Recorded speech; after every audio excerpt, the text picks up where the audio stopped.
Radio Antar Penduduk Indonesia Rapi Kota Banda Aceh di bawah pimpinan Daniel Abdul Wahab Juliet Zulo 01 Alpha Delta Hotel melaksanakan tahlilan organisasi melalui Rapi Lokal Kuta Alam di kediaman almarhum Muzakir bin Razali. Beliau adalah relawan Rapi yang meninggal beberapa waktu yang lalu.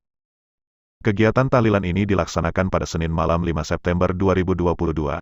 Tahlilan atau Samadiyah sudah menjadi rutinitas yang dilaksanakan oleh Rapi wilayah Kota Banda Aceh apabila ada musibah yang menimpa keluarga inti dari anggota maupun anggota Rapi itu sendiri.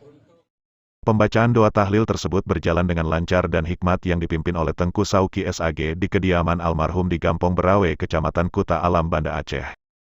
Dalam sambutannya, perwakilan Rapi Lokal Kuta Alam Saudara Saeng mengucapkan terima kasih kepada rekan-rekan Rapi Kota Banda Aceh khususnya anggota Rapi Lokal Kuta Alam yang telah meramaikan dan menyumbangkan doa untuk almarhum, dan beliau juga sangat berterima kasih kepada keluarga almarhum yang menyambut baik kehadiran rekan-rekan Rapi Kota Banda Aceh. Kegiatan ini selain menjadi ajang silaturahim serta mempererat hubungan sesama anggota, dan dia berharap tahlilan ini terus digalakan.